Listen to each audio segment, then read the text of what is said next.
Alternating current for example, AC, remaining portion,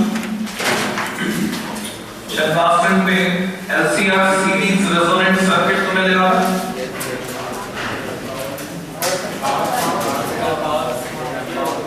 form factor का हो गया तुमको, फॉर्म फैक्टर के लिए तुम्हें शॉर्ट एग्जांपल करने होगा। और लास्ट जो तुमने लिखा था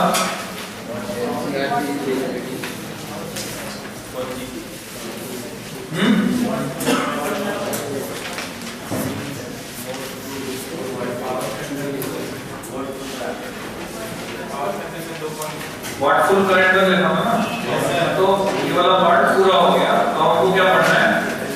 LCR series resonant circuit, most important part of AC।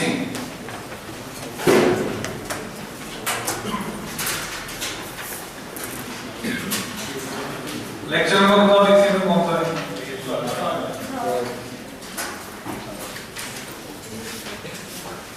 LCR series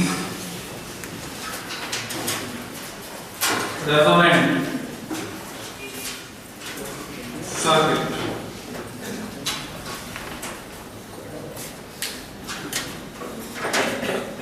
तो एक सर्किट बनाओगे LCR सीरीज, जो सीक्वेंस है वही फॉलो करोगे। सबसे पहले इंडक्टर, फिर कैपेसिटर, फिर रेजिस्टर। इनको हम कनेक्ट करेंगे AC सोर्स से। V equal to V0 sin omega t भी दे सकते हैं और I equal to I0 sin omega t भी दे सकते हैं। डिपेंड करेगा किसके रेफरेंस में आप बात कर रहे हैं। फेज अकॉर्डिंगली होगी, करंट के फेज के रिस्पेक्ट में या वोल्टेज की फेज के रिस्पेक्ट में।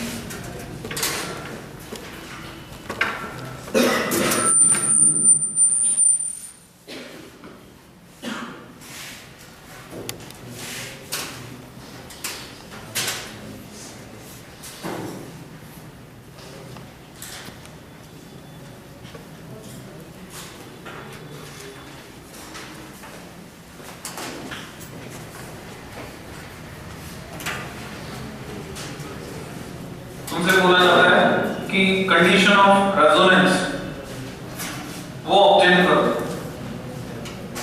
तो रेजोनेंस को डिस्कस कर रहे थे लास्ट में, अगर तुम्हें याद रहा हो कि रेजोनेंस कहते हैं किसको है। रेजोनेंस एक पर्टिकुलर कंडीशन है जिस कंडीशन में एनर्जी का ट्रांसफर होता है मैक्सिमम।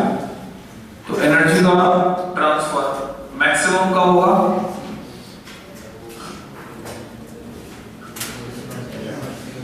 जब फ्रीक्वेंसी मैच होगी। मेरी बात तुमको समझ में कब आएगी? जब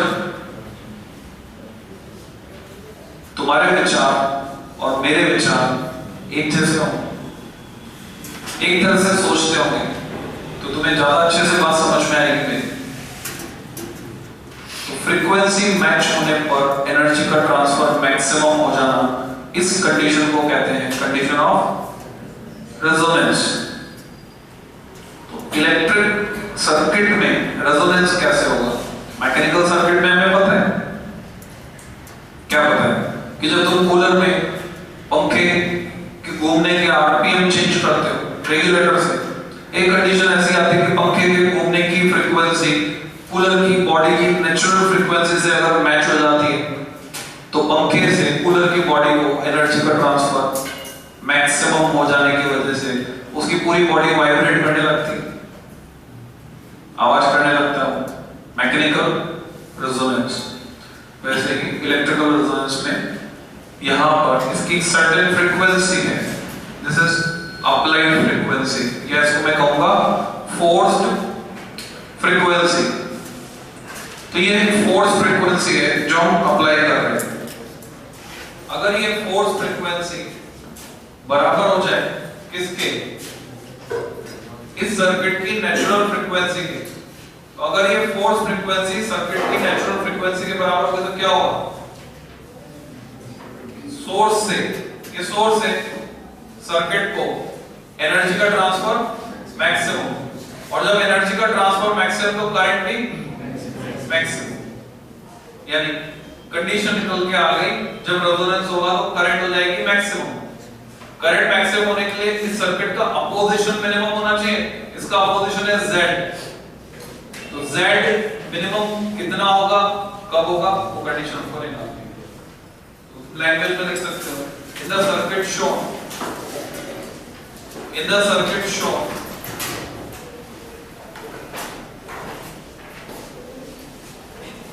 for resonance condition, for resonance condition, that is for current to be maximum, for current to be maximum,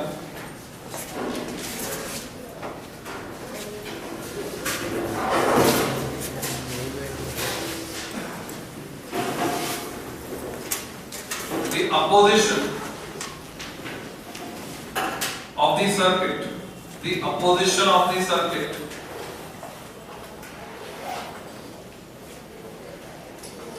that is impedance Z, impedance Z should be minimum, impedance Z should be minimum। इसको लिखेंगे mathematically लिखेंगे, that is for I equal to I max,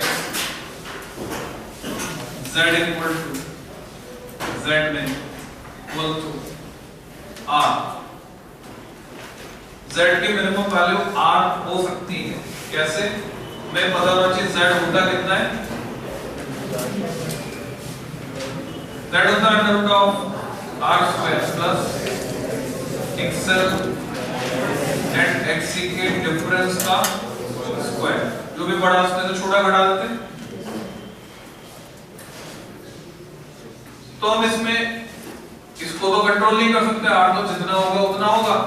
अब इस factor को control कर सकते हैं इस तरह से कि दोनों का डिफरेंस 0 हो जाए, दैट इज XL और XC का डिफरेंस 0 और XL equal to XC, minus का साइन लेकर भी कर सकते हो असम्पशन के साथ। XL की वैल्यू रख दो omega equal to 1 upon omega C, omega equal to 1 upon under root of LC, omega को 2 पाई आप लिखा तो f equal to 1 upon 2 pi under root of LC। और इसी को हम कहते हैं रेजोनेंट फ्रीक्वेंसी, क्योंकि इस फ्रीक्वेंसी पर, पर्टिकुलर इस फ्रीक्वेंसी पर ऐसा होगा कि XL XC के बराबर हो जाएगा, जिसकी वजह से Z हो जाएगा मिनिमम R के बराबर और करंट हो जाएगी मैक्सिमम, यानी एनर्जी का ट्रांसफर सोर्स से सर्किट को मैक्सिमम होगा। तो हम बोलेंगे condition of resonance, it is called condition of resonance. नीचे एक सेंटेंस है, it is called condition of resonance. 2 number में जब ये क्वेश्चन आया तुमसे बोले ऑब्टेन कंडीशन ऑफ रेजोनेंस, तो तुमको ये डेरिवेशन करना है। ये हमने कंडीशन ऑफ रेजोनेंस को ऑब्टेन किया LCR सीरीज सर्किट के लिए।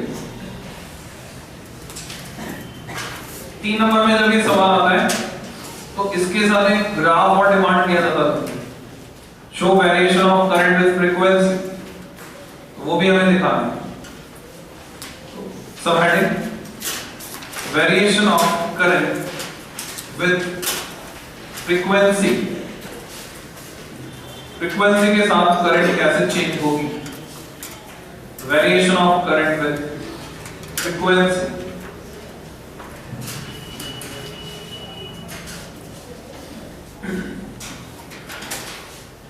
थोड़ा बड़ा ग्राफ बनाना है, यानी चौथे पेज इस्तेमाल करो। x एक्सिस पर फ्रीक्वेंसी, y एक्सिस पर करंट।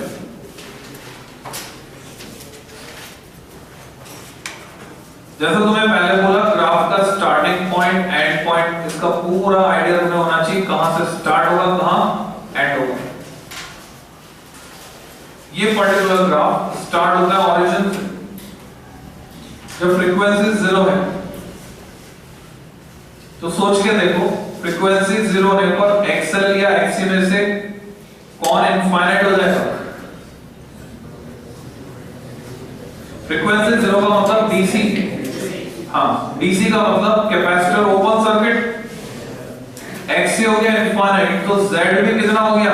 इनफाइनाइट, क्योंकि एक्सी बड़ा हो गया तो एक्सएल खत्म, बाकी सब भी उसके आगे कुछ नहीं। तो करंट कितनी हो गई? 0। तो ग्राफ का स्टार्टिंग ओरिजिन कहां से होगा? यहां 0, ग्राफ यहां से स्टार्ट होगा, क्योंकि फ्रीक्वेंसी 0 होने पर करंट 0 है। फिर जैसे जैसे हम फ्रीक्वेंसी बढ़ाते हैं, कैपेसिटर का अपोजिशन कम होने लगता है और इंडक्टर का अपोजिशन बढ़ने लगता है, करंट बढ़ती है। एक पर्टिकुलर फ्रीक्वेंसी पर जाकर करंट हो जाती है मैक्सिमम, पीक वैल्यू अटेन कर लेती है। वो फ्रीक्वेंसी कौन सी होगी? जब अपोजिशन होगा मिनिमम। तुम यहां समझ के देखो, इसकी फिजिक्स को समझो, सब कुछ फ्रीक्वेंसी कंट्रोल कर रही है, एक्सएल को भी कर रही है और एक्सी को भी कर रही है। तो जब एक्सएल और एक्सी इस तरह से हो जाएंगे कि अपोजिशन मिनिमम हो जाएगा, जेड आर के बराबर हो जाएगा, तब करंट हो गई मैक्सिमम। अब उसके बाद यहां तक बॉल थी कैपेसिटर के पाले में, यहां तक कंट्रोल कौन कर रहा था? कैपेसिटर कंट्रोल कर रहा था लोअर फ्रीक्वेंसी रेंज में। हायर फ्रीक्वेंसी रेंज में कैपेसिटर का अपोजिशन खत्म, कंट्रोल कहां पर मिलता है? जो अपोज करता है, जो रोकता है, वो कंट्रोल करेगा। जो अपोज नहीं कर रहा, तुम्हारी मर्जी, जो मर्जी करो, रोक नहीं रहा, उसका कोई कंट्रोल नहीं। जो रोक रहा नहीं, ये मत करो, ये मत करो, ये करोगे तो ऐसा कर देंगे, ये करोगे तो ऐसा कर देंगे, तो वो कंट्रोल कर रहा है। तो अभी यहां तक कंट्रोल था कैपेसिटर का, कैपेसिटर का कंट्रोल यहां खत्म, अब कंट्रोल आ गया इंडक्टर का, अब इंडक्टर कंट्रोल करेगा। करंट घटने लगेगी, जैसे जैसे फ्रीक्वेंसी बढ़ेगी इंडक्टर और अपोज करेगा। क्यों करेगा? इसका नेचर है, inductor is inertia of inductance, self inductance inertia of electricity, change को अपोज करता है, अपोज कर रहा है, करंट घटने लगी, इधर ही हवा में लटका रहेगा, हमें नहीं पता किस फ्रीक्वेंसी, क्योंकि इनफाइनाइट हो जाएगी फ्रीक्वेंसी, जब क्या होगा? अपोजिशन इनफाइनाइट होगा। ग्राफ का स्टार्ट और एंड तुम्हें समझ में आना चाहिए। यहां तो 0 मिल रहा था, इधर टच नहीं होगा, क्योंकि फ्रीक्वेंसी इंफिनिटी होगी, तब जाकर अपोजिशन इनफाइनाइट होगा इंडक्टर, और तब जाकर करंट 0 होगी, यानी करंट 0 इंफिनिटी पर होगी, तो टच नहीं करेगा होगा। तो दिस इज द वेरिएशन। यहां पर इसके लिए मैं मार्क करता हूं I0 पीक वैल्यू के बराबर। अगर ये ग्राफ है किसी particular resistance R of the circuit के लिए, जब रेजिस्टेंस R को हमने फिक्स रखा है, सिर्फ फ्रीक्वेंसी को चेंज कर, तो अगर मैं रेजिस्टेंस 2R कर देता हूं, तो मैं यहां पे देखता हूं कि वो जो एक्सप्रेशन अभी निकाला था हमने रेजोनेंट फ्रीक्वेंसी का, ये रेजोनेंट फ्रीक्वेंसी R पर डिपेंड ही नहीं करती। तो अगर मैं रेजिस्टेंस डबल कर दूंगा तो उसका फर्क सीधे सीधे मैक्सिमम करंट जो है उस पर पड़ेगा। अगर ये 2R हो गया तो मैक्सिमम करंट कितनी हो जाएगी? आधी हो जाएगी, पर वेरिएशन सिमिलर चलेगा। मैक्सिमम करंट आधी हो जाएगी, पर पीक FR पर ही गेन करेगी।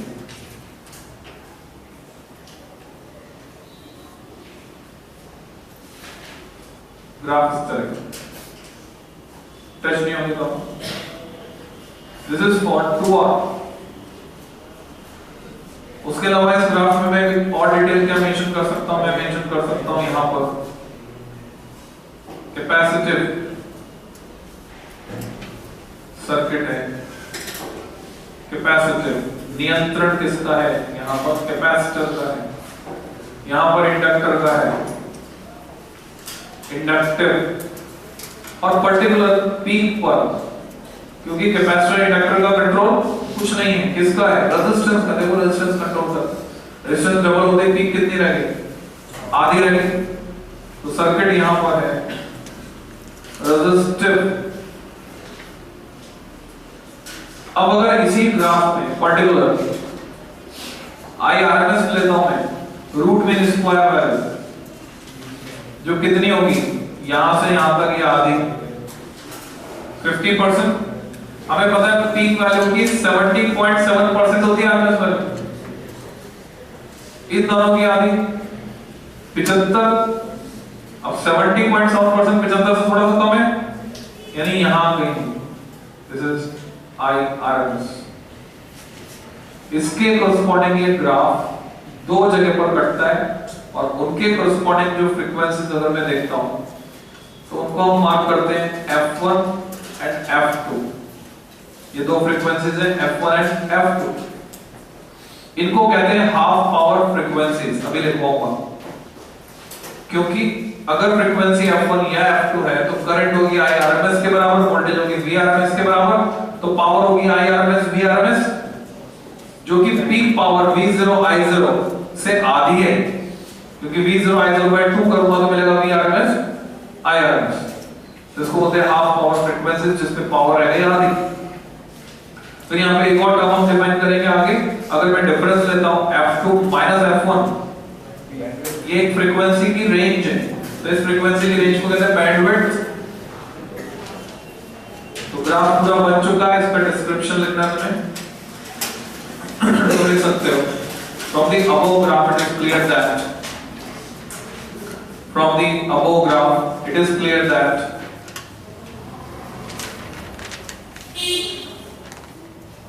dash पहला point, current I increases with frequency. Current I increases with frequency, attains attains प्राप्त करना, attains its maximum value at F equal to FR, attains its maximum value at F equal to F subscript R, and then start decreasing. Then start decreasing. You get first point. Second point, circuit is capacitive. Circuit को short में क्या लिख सकते हो? CKT, और standard है board में exam में लिख सकते हो CKT सर्किट के लिए। Circuit is capacitive for F less than FR, symbolic form में small f less than FR। तो मेरे कुछ बच्चे F को बड़ा F बना देते हैं, वो गलत है। फ्रीक्वेंसी का F छोटा है, ऊपर से घूम जाएगा वो इसका नीचे। F ग्रेटर देन FR के लिए लिखेंगे फिर comma, and circuit is inductive for F greater than FR। Circuit is inductive for F greater than FR, and it is resistive for F equal to FR. It is resistive. Circuit होगा resistive for F equal to FR. अगला point,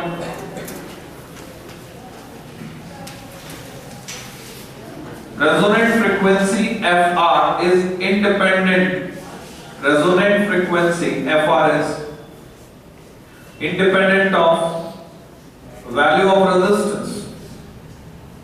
Independent of value of resistance. Common, that is same for capital R and 2R. Same for capital R and 2R. अभी question की formation पर depend करता है कि तुम्हें कितने पार्ट आंसर में शामिल करने हैं। क्वेश्चन में पूछ लेते हैं कि ये शो करो for different resistances R and 2R resonant frequency same, तो ग्राफ में बनाओगे और लैंग्वेज में लिखोगे। तो जो आंसर तुम लिख रहे हो, जो थ्योरी तुम लिख रहे हो, इसमें से कितना हिस्सा आंसर का पार्ट बनेगा ये किस पे डिपेंड करेगा? क्वेश्चन के फॉर्मेट पर, क्या क्या पूछा गया। ऐसा नहीं करना है, गधे की तरह काम नहीं करना है कि क्वेश्चन आ गया LCR सीरीज रेजोनेंस 3 नंबर, और तुमने क्या किया, जितनी भी डिटेल तुम्हारे रजिस्टर में थी सारी वहां कॉपी पेस्ट कर दी। सारी डिटेल नहीं बतानी है, जो जो पूछा जाएगा, जिस सीक्वेंस में पूछा जाएगा उतना ही लिखना है, उसी सीक्वेंस में लिखना है, टू द पॉइंट लिखना है। तो अगला पॉइंट तुम लिख सकते हो, F1 and F2 are called half power frequencies. F1 and F2 are called half power frequencies, and F2 minus F1 is bandwidth. Bandwidth word को underline कर दो, F2 minus F1 is bandwidth। तो ये detail complete हो गई, इस graph को हमने डिस्क्राइब कर दिया। अब यहां से एक क्वांटिटी हम डिफाइन करते हैं, इसको बोलते हैं क्वालिटी फैक्टर। अब ये क्वालिटी फैक्टर का इतिहास ये है कि ये सिलेबस से हट गया था 2008 में, बावजूद इसके इसमें सवाल पूछे जाते रहे। 2-3 टॉपिक ऐसे हैं एनसीईआरटी में, रेनबो, क्वालिटी फैक्टर, सिलेबस से हट जाते हैं फिर भी सवाल आते रहे। तो ठीक है, कोई बात नहीं, वो पूछेंगे हम जवाब देंगे, तो क्वालिटी फैक्टर पढ़ लेंगे। अच्छा, क्वालिटी फैक्टर पे एनसीईआरटी में क्वांटिटेटिव डिटेल बहुत सारी है, न्यूमेरिकल डिटेल। कंपटीशन के लिए अगर तुम्हें लगता किस बेसिस पे, इस बेसिस पे नहीं कि तुम्हारे नोट्स में है बहुत सारा क्वालिटी फैक्टर पे मटेरियल नोट्स में भले ही हो, पर तुम अपना फोकस रखो, अपना चेक किससे करो कि क्या प्रीवियस ईयर पेपर्स में, कंपटीशन में क्वालिटी फैक्टर पे कोई सवाल आया है। अगर आया है तो तैयार करना, नहीं आया तो मत करना, वहां फोकस मत करना। चाहे कितने मटेरियल टीचर ने लिखवा दिया हो, 2 पेज भरवा दिया या 3 पेज भरवा दिया, डजंट मैटर। तो बोर्ड में कितना चाहिए, सिर्फ एक डेफिनेशन चाहिए जो मैं तुम्हें लिखा क्वालिटी फैक्टर की, और इसका एक एक्सप्रेशन चाहिए, उतना जानना काफी क्वालिटी फैक्टर के बारे में। और इसकी फिजिकल, इसका सेंस क्लियर होना चाहिए, होता क्या है। जैसे ग्राफ में तुम्हें क्लियर हुआ कैसे बनाएगा, कि कोई एक वेरिएशन नहीं है खाली कि बस रट लिया, देखा हाँ ये आई और एफ, इसके बीच में ग्राफ ऐसा बना के आना, रटना नहीं, समझना है ऐसे है, कहां पर किसका कंट्रोल है वो समझना है। तो क्वालिटी फैक्टर क्यू फैक्टर के नाम से भी जाना जाता है, पर तुम्हें कंफ्यूज नहीं होना है, क्यू फैक्टर या क्वालिटी फैक्टर अलग चीज है, और क्यू वैल्यू कई बार क्वेश्चन में नाम आता है क्यू वैल्यू। अब ये क्यू वैल्यू क्या होती है, ये एटॉमिक फिजिक्स में चले जाओ, जहां पर एनर्जी निकालनी पड़ती है रिएक्शन की, उसको बोलते हैं क्यू वैल्यू। तो Q value is different, quality factor is different. ये बताता है कि ये जो रेजोनेंस यहां पे हो रहा है उसकी क्वालिटी कैसी है, रेजोनेंस अच्छे से हो रहा है या खराब तरीके से हो रहा है। अब हम कैसे तय करेंगे कि रेजोनेंस अच्छे से हो रहा है या खराब तरीके से हो रहा है। प्रैक्टिकल एग्जांपल समझते हैं। सपोज दिस इज 92.7, रेडियो में तुम ट्यून करो 92.7 मेगाहर्ट्ज।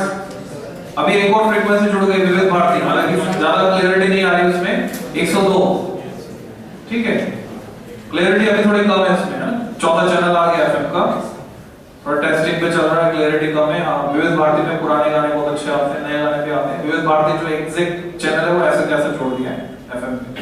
तो एफआर मान लो 92.7 पे तुमने ट्यून किया, ये 92.7 करेक्ट हो गई मैक्सिमम, तेज आवाज में गाना बजने लगा।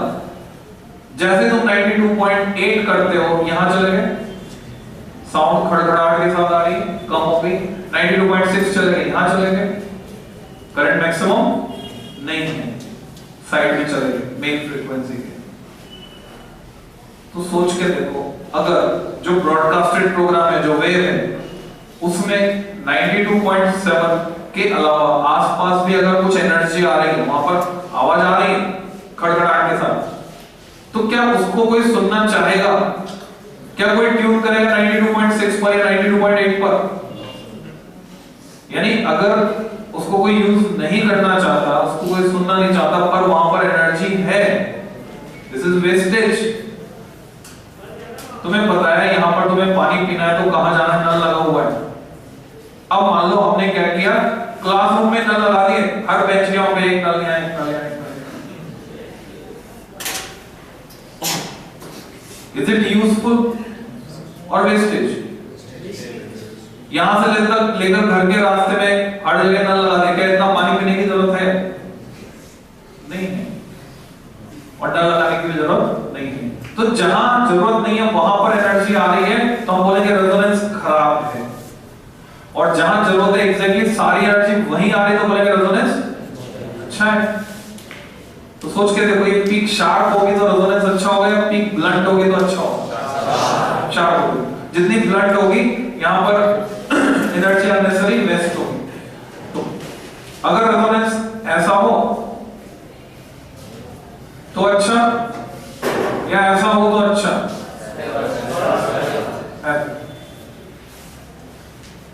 तो क्वालिटी फैक्टर बताएगा कि रेजोनेंस कितना इसकी तरफ है, कितना इसके जैसा है। ठीक, तो लिखोगे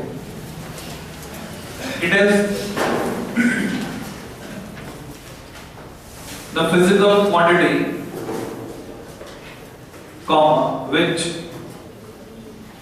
represents, it is the physical quantity which represents sharpness of resonance, which represents sharpness of resonance, that is I dot E dot. Larger the quality factor, more sharp, larger the quality factor, more sharp, bracket में तो good ये अच्छा है, अगर जितना sharp होगा अच्छा है, good bracket close, is the resonance, is the resonance, full stop. It is given as, इसकी mathematical definition लिख रहे हो आप तो, it is given as ratio of resonant frequency to bandwidth, ratio of resonant frequency to bandwidth,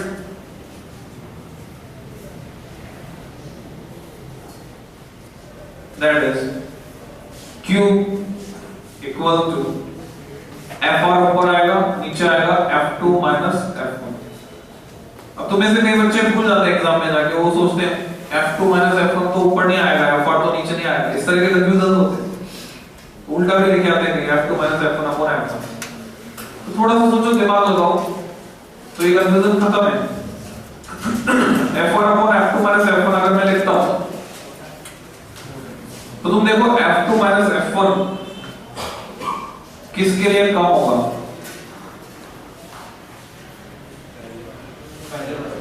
वाले कम होगा, जिसके लिए कम होगा उसके लिए रेजोनेंस अच्छा है, उसके लिए क्वालिटी फैक्टर ज्यादा होना चाहिए। तो अगर तुमने उल्टा लिख दिया F2 minus F1 ऊपर न्यूमरेटर में, तो बात उल्टी हो जाएगी, डिनोमिनेटर में लिखो तो सही रहेगी। तो इस तरह से लिख करके समझ के लिखना है। तो FR upon F2 minus F1 unitless dimensionless quantity, ऊपर भी फ्रीक्वेंसी नीचे भी फ्रीक्वेंसी।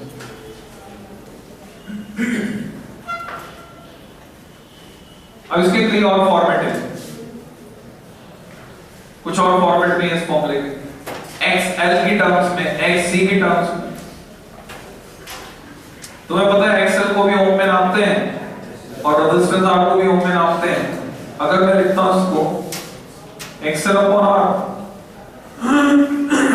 यानी ओमेगा L upon R, तो भी क्वांटिटी कैसे बनेगी? यूनिटलेस डायमेंशनलेस, ये भी रिलेशन है। अगर LR सर्किट है तो वहां पे क्वालिटी फैक्टर हम इससे डिफाइन करते हैं, डायरेक्ट फॉर्मूला याद रखना काफी। अगर RC सर्किट है तो XC upon R, ओम upon ओम यानी 1 upon omega CR। Quality factor के बारे में इतना जानना more than sufficient.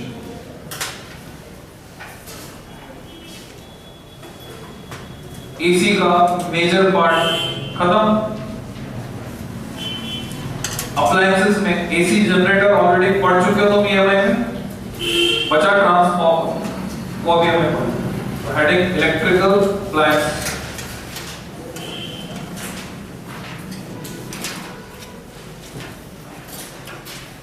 Transformer dash लगा के ट्रांसफॉर्मर। 3 नंबर का क्वेश्चन भी बनता है, 5 नंबर में भी बनता है। ट्रांसफॉर्मर की शॉर्ट फॉर्म जो इंजीनियरिंग में तुम यूज करोगे वो है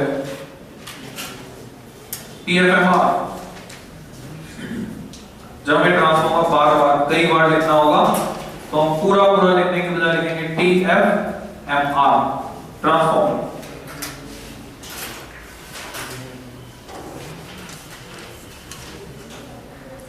इंट्रोडक्शन आएगा, प्रिंसिपल आएगा, construction, working, derivation, drawbacks, everything about transformer.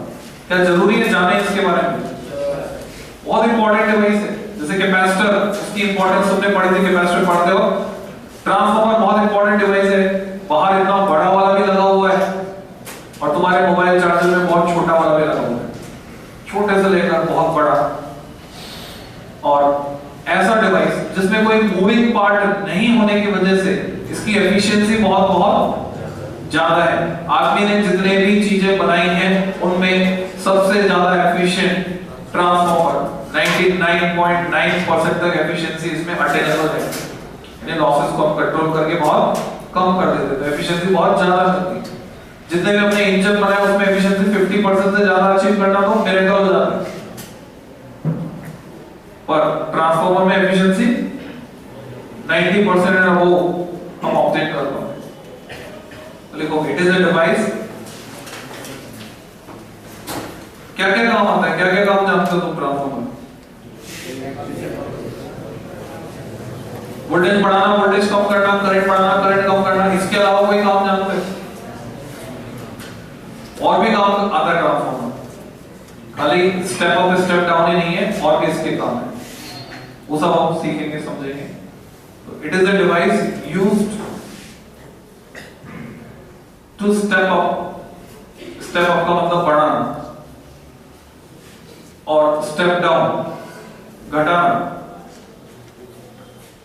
किसको? एसी। एसी का मतलब alternating current, and AV. AV का मतलब alternating voltage. Step up and step down, AC and AV, as well as बाकी की एप्लीकेशन भी यहीं पे लिख देंगे। It can also be used for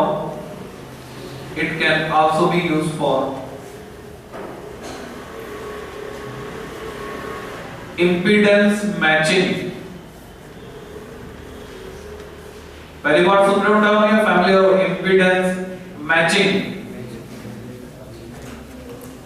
अभी तक हम क्या कर रहे थे? रेजोनेंस में फ्रीक्वेंसी मैचिंग कर रहे थे, फ्रीक्वेंसी मैच करा। अब ये नई टर्म आ गई, इंपीडेंस मैच करना, इंपीडेंस मैचिंग। सर्किट्स में कई जगह इंपीडेंस मैचिंग की जरूरत पड़ती है। प्रैक्टिकल एग्जांपल समझो। क्या टेलीफोन वायर लगाकर टीवी के सिग्नल को ट्रांसमिट कर सकते हैं? एंटेना से जोड़ना है या सेट टॉप बॉक्स से जोड़ना है, कोएक्सियल केबल की जगह डिश को सेट टॉप बॉक्स से जोड़ने के लिए कोएक्सियल केबल की जगह टेलीफोन वायर लगा दो। वो तार भी काला है, वो भी काला है, काला काला बराबर, काला अक्षर भैंस बराबर, तो काला काला बराबर, तो दोनों तार को जोड़ दो। मतलब टेलीफोन वायर से जोड़ दो, वो तार नहीं मिला घर में, टेलीफोन वायर पड़ा था बहुत सारा, उसे जोड़ दो, सिग्नल ट्रांसमिट हो जाएगी। वो भी 2 तार है, ये भी 2 तार। अंतर क्या आ गया? इंपीडेंस मिसमैच हो गया। अब यहां टर्म आ गई इंपीडेंस मैचिंग। अच्छा उल्टा करके देख लो, टीवी वाला तार बहुत सारा पड़ा था, टेलीफोन का एक्सटेंशन खींचना था, टेलीफोन को टीवी वाले तार से जोड़ के देख लो, कोएक्सियल केबल करेगा काम तो करेगा। तुम्हारी आवाज के अलावा एक एक्स्ट्रा बहुत लार्ज साउंड आएगी कि तुम बातचीत नहीं कर पाओ। प्रैक्टिकल एक्सपेरिमेंट करके देख लिया मैंने, तो उसके बाद तुम्हें बता रहा हूं। तो ये प्रॉब्लम किस लिए आ रही है? Impedance mismatch. तो वायर लाइन का सर्टेन कैपेसिटेंस होता है, इंडक्टेंस होता है, रेजिस्टेंस होता है, तीनों को मिलाकर सर्टेन इंपीडेंस बनता है और वायर लाइन का वो इंपीडेंस उस डिवाइस से जिसको कि उस वायर लाइन को सिग्नल ट्रांसमिट करना है उस डिवाइस के इंपीडेंस से मैच होना चाहिए। अगर मिसमैच होता है तो हम एक ट्रांसफार्मर यूज कर सकते हैं। ट्रांसफार्मर इंपीडेंस मैच कराने का काम करता है, बैलेंसिंग करता है। कैसे करता है सोचेंगे तो डिटेल समझ में आएगी, अभी उतनी डिटेल में जाने की जरूरत बोर्ड के लिए नहीं है। बस मैंने तुम्हें एक नई टर्म से इंट्रोड्यूस करा दिया, ऐसा कुछ होता है, इंपीडेंस मैचिंग कोई टर्म है और ऐसा कुछ होता है। एक और प्रैक्टिकल एग्जांपल लिंक कर लो। कई बार तुम देखते हो तुम्हारा हाई-फाई म्यूजिक सिस्टम जो है गाना तो अच्छा बजा रहा है, गाने की आवाज अच्छी आ रही है, पर साथ में कर्र साउंड आ रहा है और वो कर्र साउंड जब आ रही है वो खत्म हो जाती है अगर तुम उसके किसी मेटलिक पार्ट को छूते हो। मान लो हेडफोन जैक है, उसका जो मेटल का सॉकेट है उस पे तुमने अगर उंगली रख दी, टच कर दिया उसको, जिससे उसको अर्थिंग मिल गई, तो वो कर्व साउंड बंद हो जाती है। पर ये कोई प्रैक्टिकल सॉल्यूशन तो नहीं है कि तुम जब भी गाना सुनना चाहो बैठ जाओगे उंगली लगा के। It is not possible. तो उसका प्रॉपर सॉल्यूशन क्या है? इंपीडेंस मिसमैच के कारण ये साउंड आ रही है, तो उसके सर्किटरी में कहीं प्रॉपर प्लेस पर एक ट्रांसफार्मर एप्रोप्रिएट वैल्यू का लगा देने से ये प्रॉब्लम परमानेंटली सॉल्व हो सकती है। तो इंपीडेंस मैच कराने का काम। और क्या काम करेगा? ट्रांसफार्मर में दो कॉइल्स होती हैं, पढ़ेंगे म्यूचुअल इंडक्शन पर बेस्ड। एक कॉइल में करंट अगर बढ़ाने की कोशिश करो तो दूसरी कॉइल में इंड्यूस हो जाती है उसको अपोज करने के लिए, अपोजिशन में। तो इधर बढ़ाने की कोशिश करें, दूसरे में इंड्यूस हो रही है अपोजिशन में, तो दोनों के बीच फेज में चेंज आ जाता है, फेज में 180 का चेंज आ जाता है। एक क्लॉकवाइज फ्लो हो रही है तो दूसरी एंटी क्लॉकवाइज। तो कहीं पर अगर हमें सिग्नल में फेज डिफरेंस इंट्रोड्यूस करना है तो भी हम ट्रांसफार्मर यूज कर सकते हैं 180 का फेज शिफ्ट लाने के लिए। तो एक और पॉइंट लिख लो, impedance matching and for shifting the phase of signal by 180, shifting the phase of signal by 180 degree।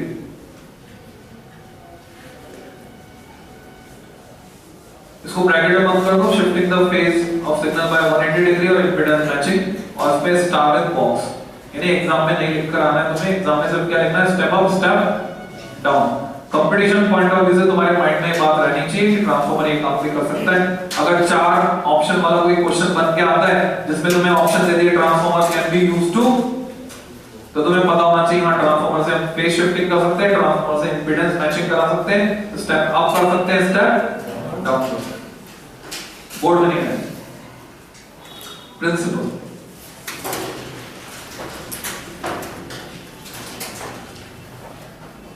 Its working is based on mutual induction. Its working is based on mutual induction. जब principal अकेले को ज्यादा number में पूछा जाए तो description चाहिए, ज्यादा नंबर में नहीं पूछा तो म्यूचुअल इंडक्शन लिखना सफिशिएंट है। एक नंबर में म्यूचुअल इंडक्शन, 2 नंबर दिए जा रहे हैं प्रिंसिपल के लिए तो फिर डिस्क्राइब करना पड़ेगा। डिस्क्राइब कैसे करते हैं? That is I dot E dot that is whenever current flowing through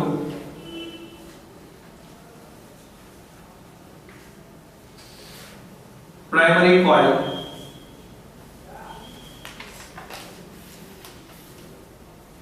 bracket में given bracket close changes, then due to the change in flux, primary coil कौन सी है? Given coil. तो ब्रैकेट में लिख दिया given, primary coil is given. ये एक coil तुमने दी हुई है, उसमें तुम करंट चेंज कर रहे हो, उसका करंट तुम कंट्रोल कर रहे हो।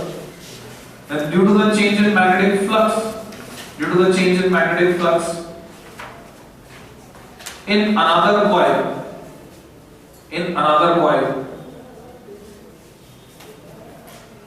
ब्रैकेट में लिखो सेकेंडरी। तो दूसरी कॉइल को क्या बोलेंगे? सेकेंडरी। जो गिवन कॉइल थी वो प्राइमरी होगी, bracket close. Placed near by, जो इसके पास में रखी हुई है, placed near by, an EMF get induced, उसमें इसमें ईएमएफ इंड्यूस हो जाएगा and EMF get induce Faraday law से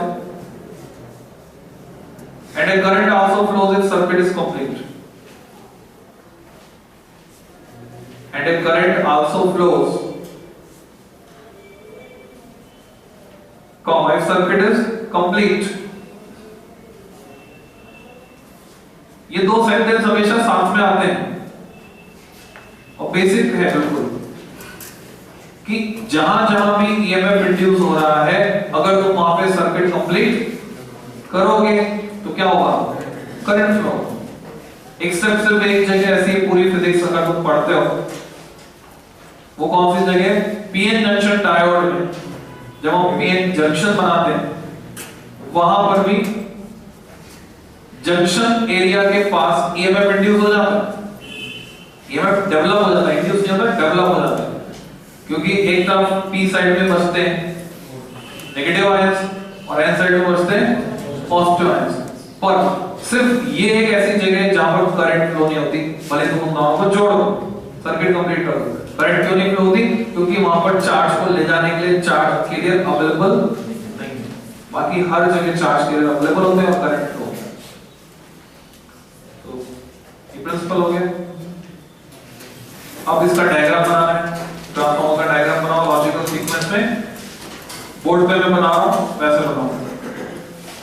एक रेक्टेंगल बनाओ, बेसिकली दो कॉन्फ़िगरेशन ट्रांसफार्मर में मिलते हैं हमको, छोटे ट्रांसफार्मर में अलग तरह का होता है, बड़े ट्रांसफार्मर में अलग तरह का होता है, दोनों की प्रैक्टिकल लिमिटेशंस हैं, समझ लो। एक रेक्टेंगल बनाओ, उसके अंदर एक छोटा रेक्टेंगल बनाओ, यानी जैसे खिड़की का फ्रेम। लॉजिकल सीक्वेंस में साथ साथ बनाते चलो और एंजॉय करो इस चीज को। इसमें हम 3D इफेक्ट लगाने वाले हैं, खिड़की बन गया, इसमें 3D इफेक्ट ऊपर की तरफ से डबल लाइन दो,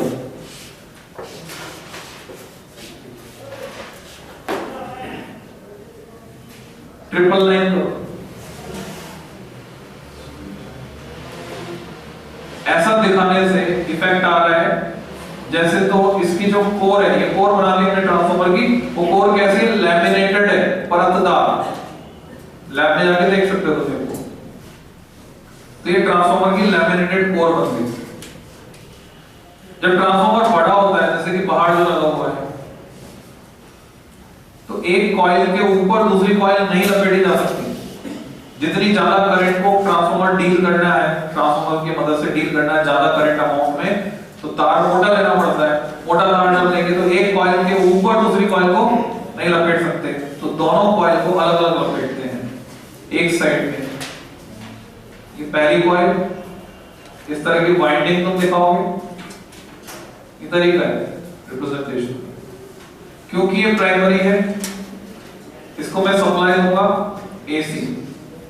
ट्रांसफार्मर का इनपुट भी एसी होता है, आउटपुट भी एसी होता है। तुमसे सवाल पूछते हैं कंसेप्चुअल, क्या ट्रांसफार्मर डीसी को स्टेप अप या स्टेप डाउन कर सकता है? जवाब है नहीं। क्या ट्रांसफार्मर डीसी पर काम कर सकता है? नहीं, एसी पर ही काम कर सकता है। प्राइमरी कॉइल में नंबर ऑफ टर्न्स एनपी। दूसरी साइड दिखाऊंगा मैं सेकेंडरी। ये सेकेंडरी कॉइल, यहां से आउटपुट मिलेगा, इसमें number of turns NS, output, input, core,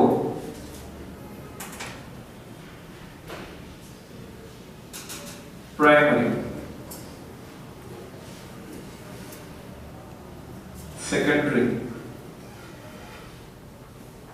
flux जो कि प्राइमरी डेवलप करेगी सारा का सारा फ्लक्स इस कोर के थ्रू लिंक होगा। तो दोनों कॉइल के बीच में कोई इलेक्ट्रिक लिंक तो नहीं है, electrically both are insulated, but magnetic link है। हम बोलेंगे magnetically these are coupled, magnetic coupling है दोनों के बीच। ये एक तरह का ट्रांसफॉर्मर बड़ा वाला। पर अगर तार पतला है, कॉइल छोटी है, तो इसका दूसरा कंस्ट्रक्शन, दूसरा फॉर्मेट वही बनाना है। फिर से एक रेक्टेंगल बनाओ,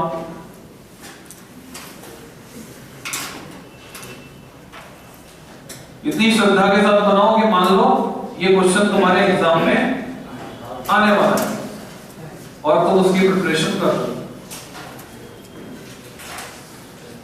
अब की बार जो खिड़की बनाएंगे बीच में फ्रेम, 2 पल्ले वाली खिड़की बनाओ जिसमें 2 पार्टीशन, 2 खिड़की बनाओ, एक ये एक 3D इफेक्ट लगाओ,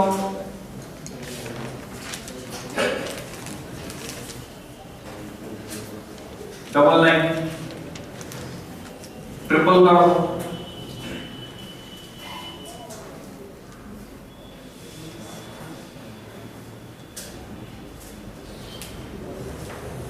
अब की बार प्राइमरी बीच में यहां लपेटी गई,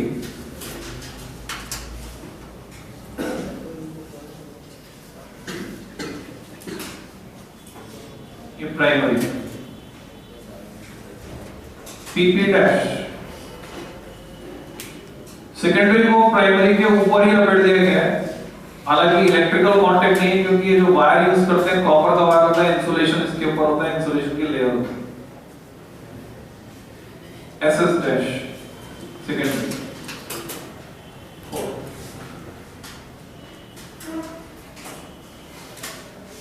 इसको कहते हैं शेल टाइप,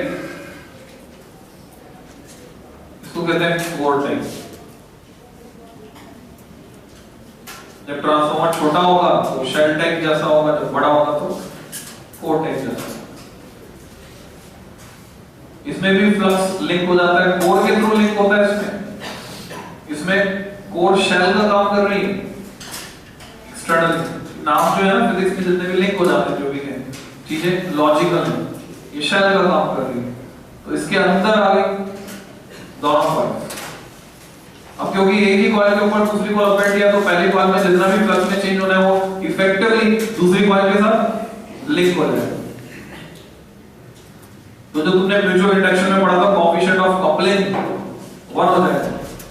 फॉर्मूला याद दिलाता हूं तुम्हें, M equal to K times under root of L1 L2, so K equal to 1। तो 2 डायग्राम तो ये आ गए। इसके अलावा इसका सर्किट सिंबल आएगा। ये 2 डायग्राम बनाने के बाद तुम लिख सकते हो construction,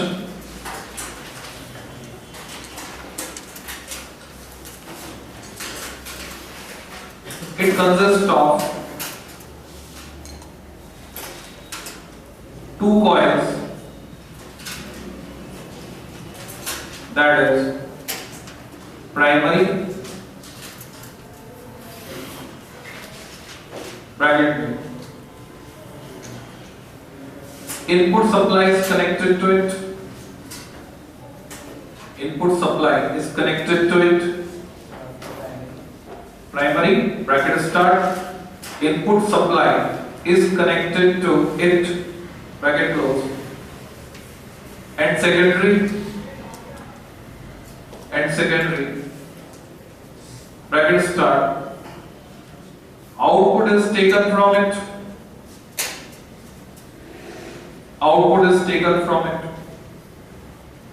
bracket close, wrapped, WRAPPET, लपेटी जाती है, WRAPPET, wrapped on same core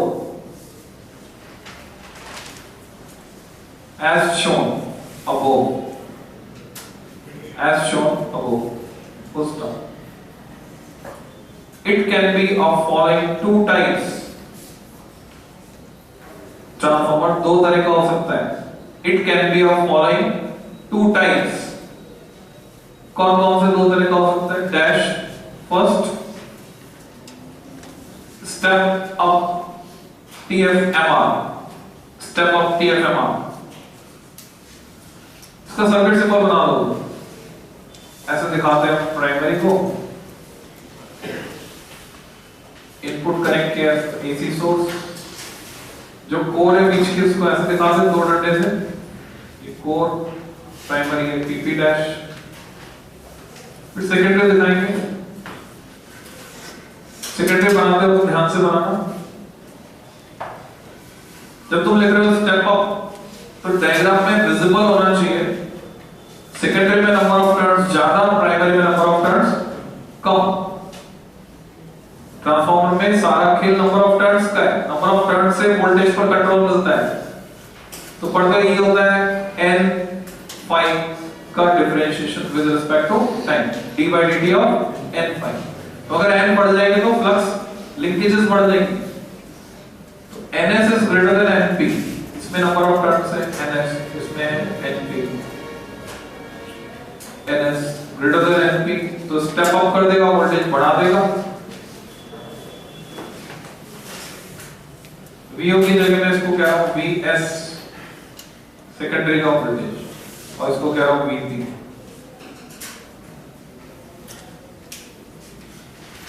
हम ट्रांसफार्मर के लिए क्वांटिटी डिफाइन करते हैं ट्रांसफॉर्मेशन रेशियो। ट्रांसफॉर्मेशन रेशियो को हम दिखाते हैं स्मॉल k से। तो अगर ट्रांसफार्मर स्टेप अप है तो ये जो छोटा k है ये होगा ग्रेटर देन 1, जो होता है ns/np। सेकेंडरी टू प्राइमरी के नंबर ऑफ टर्न्स का रेशियो, कितना इसने ट्रांसफॉर्म किया, बढ़ाया तो k ग्रेटर देन 1, घटाया तो k लेस देन 1, और अगर बराबर रखा तो इक्वल टू 1। ये बनाने के बाद, सिंपल बनाने के बाद नीचे लिख दोगे it consist of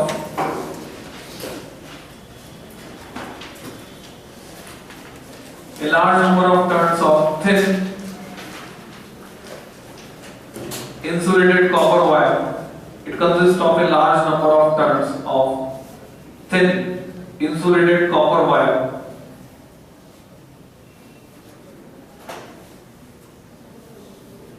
acting as secondary,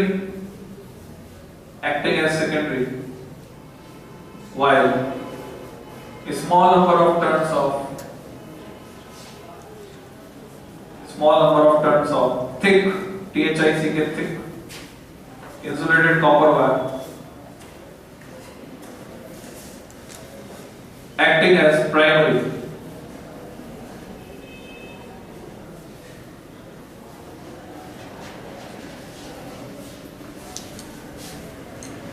फिर एक और बनाओगे, सेकेंड स्टेप डाउन। मैं कुछ नहीं बता रहा, इतनी जगह छोड़ दो, सिमेट्री में तुमको लिखना है। यानी स्टेप डाउन में क्या होगा, इसमें नंबर ऑफ टर्न्स कम होंगे, इसमें ज्यादा होंगे, अकॉर्डिंगली डिटेल लिखोगे। उसके बाद जो भी टर्न्स कम होते हैं वो तो मोटा तार इस्तेमाल करते हैं, और जो भी टर्न्स ज्यादा होते हैं उसके लिए पतला तार इस्तेमाल करते हैं। ये लॉजिक लगा के तुम लिख दोगे, बाकी की लैंग्वेज जगह छोड़ दो। और इसकी वर्किंग पे आते हैं, theory and working. Next start construction हो गई, theory and working.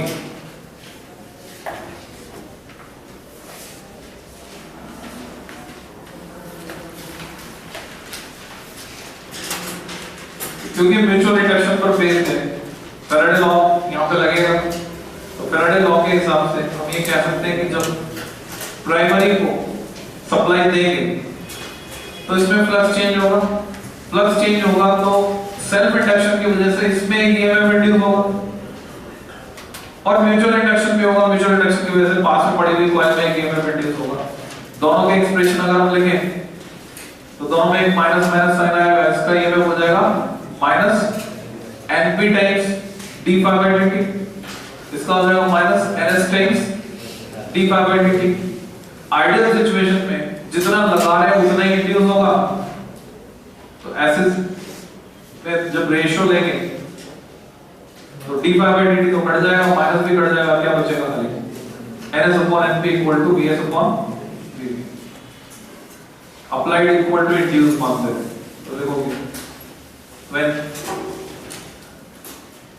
alternating current source is connected to primary of TFMR. Alternating current source is connected to primary of TFMR. Common then.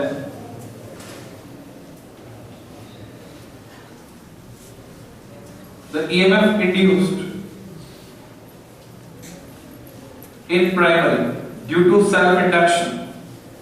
EMF induced in primary due to self-induction is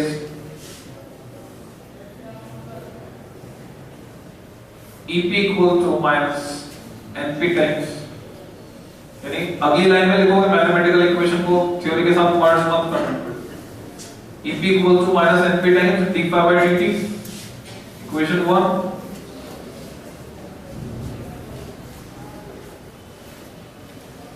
अगली line में लिखोगे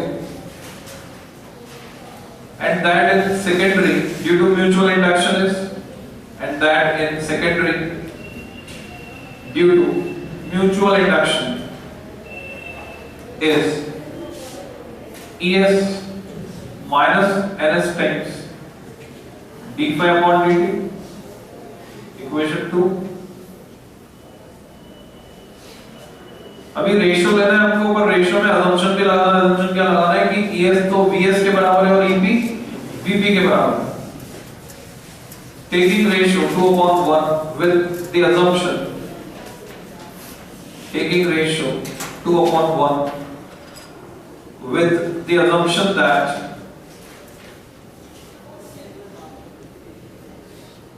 in ideal situation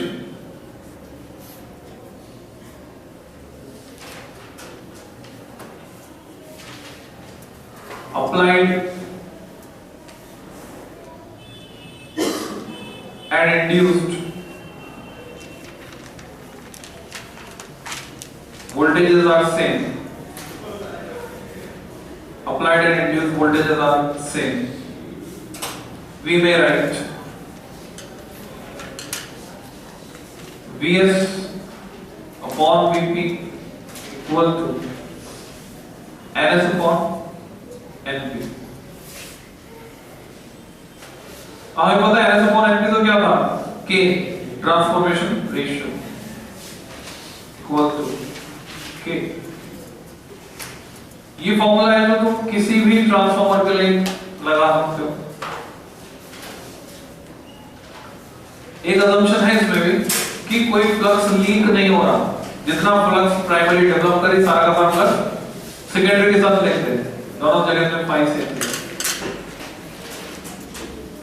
ये तो voltage में relation आ गया. हमें current भी चाहिए, करंट को भी लिंक करना है. आल्सो करंट को लिंक करने के लिए पावर की बात करें. Also if efficiency of transformer is 100%, मतलब आइडियल सिचुएशन है 100% efficient transformer. If efficiency of transformer is 100%, then efficiency के लिए हमारे पास सिंपल है eta. eta इक्वल टू क्या होगा? आउटपुट पावर का रेशियो इनपुट पावर के साथ. आउटपुट पावर कितनी है? Vs Is सेकेंडरी की करंट, सेकेंडरी का voltage. Input power Vp Ip और 100% यानी 1. So Vs upon Vp यहां से हमको मिल जाता है Ip upon Is. इसको कंबाइन कर देंगे ऊपर वाले फॉर्मूले में. दस कंबाइंड फॉर्मूला हो जाएगा Vs upon Vp equal to Ns upon Np. यहाँ तो Ss ऊपर है, Vp नीचे है, यहाँ उल्टा हो गया Ip upon Is equal to small p. जो ब्लैक में लिखा है वो फॉर्मूला तो तुम हर कंडीशन में लगा सकते हो,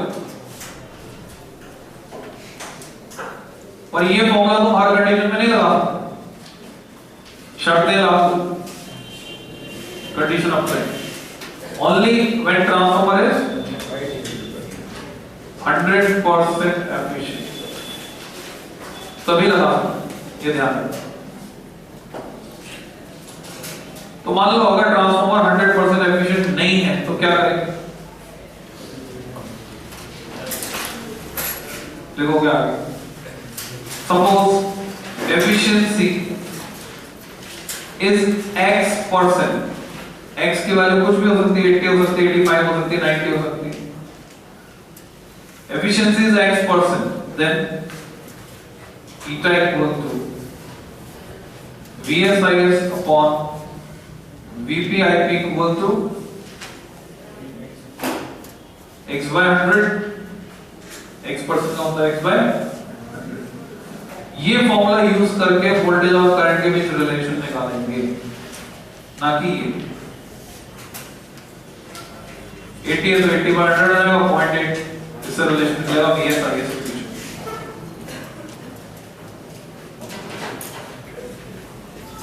नेक्स्ट,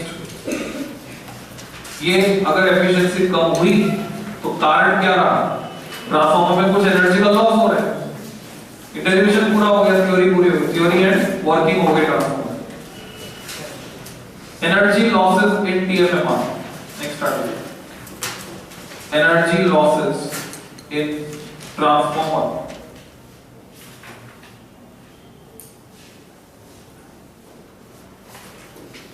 तो नाम पता होने चाहिए तुम्हें सारे energy loss. First, flux loss. मान लो जितना फ्लक्स प्राइमरी डेवलप कर रही है सारा का सारा सेकेंडरी के साथ लिंक नहीं हुआ तो क्या बोलेंगे? Flux loss. हमने यहाँ पे माना है कि नहीं है, फ्लक्स लॉस 0 ऐसा माना है डेरिवेशन। सेकेंड, कॉपर लॉस, दूसरा नाम है कॉपर, CU लॉस। ट्रांसफार्मर में तांबा कहां पर है? तांबा है कॉइल्स में। कॉपर है, रेजिस्टेंस बहुत कम है, नेग्लिजिबल है, पर 0 तो नहीं है, कुछ तो रेजिस्टेंस है, और जहां रेजिस्टेंस है तो I2RT लॉस होगा। कॉपर लॉस के पास ब्रैकेट लिख दोगे I2RT loss in coils, I2RT loss in coils. Heat की फॉर्म में एनर्जी कन्वर्ट हो जाएगी। ट्रांसफार्मर गर्म हो जाता है, तुम्हारा मोबाइल चार्जर इसलिए गर्म होता है। और कौन सा लॉस है? Third, core loss. कोर में जो लॉस हो रहे हैं उनको बोलते हैं कंबाइंडली कोर लॉस। ये दो तरह के हैं, इसमें दो एरो लगा के डैश लगा के दो नाम लिख दोगे। एक है हिस्टेरेसिस, हिस्टेरेसिस लॉस, जो तुमने मैग्नेटिज्म में पढ़ा था। हिस्टेरेसिस, ट्रांसफार्मर की जो कोर है बार-बार मैग्नेटाइज हो रही है, डीमैग्नेटाइज हो रही है, तो जो लूप था, लूप के एरिया के बराबर एनर्जी का लॉस होगा per unit volume of the specimen. Hysteresis loss. तो हम क्या करते हैं? कोर बनाते हैं सॉफ्ट आयरन की, जिससे हिस्टेरेसिस लॉस मिनिमाइज हो जाए। दूसरे एरो में लिखोगे eddy current loss, EDDYAD। Eddy मतलब भंवर, एडी करंट लॉस। तो उसके लिए हम क्या करते हैं? कोर को कैसा बनाते हैं? लैमिनेटेड, परतदार। तो जो सर्किट थे एडी करंट के वो ब्रेक हो गए, उसको काम करने के लिए। जहां तुमने कोर लॉस लिखा है, कोर लॉस का एक और नाम है आयरन लॉस। कोर लॉस को आयरन लॉस भी बोलते हैं, इन दोनों को कंबाइंडली आयरन लॉस, क्योंकि ट्रांसफार्मर के आयरन में हो रहा है ना ये लॉस, उसके लोहे में हो रहा है। उसके तांबे में जो हो रहा है वो कॉपर लॉस, जो उसके लोहे में हो रहा है वो आयरन लॉस। फिर ट्रांसफार्मर के पास में जाके खड़े हो गए, जो बाहर ट्रांसफार्मर है, आवाज आएगी, हमिंग लॉस। साउंड एनर्जी कहां से आई? वही एनर्जी जो ट्रांसफॉर्म हो गई वो कन्वर्ट हुई। हमिंग, मधुमक्खी जो हम करती, HUFF, हमिंग बर्ड जो हम करते हैं, HUFFING, हमिंग लॉस। सब एप्लीकेशंस ट्रांसफॉर्मर की यूजेस क्या है, क्या क्या काम है, यूजेस या एप्लीकेशंस।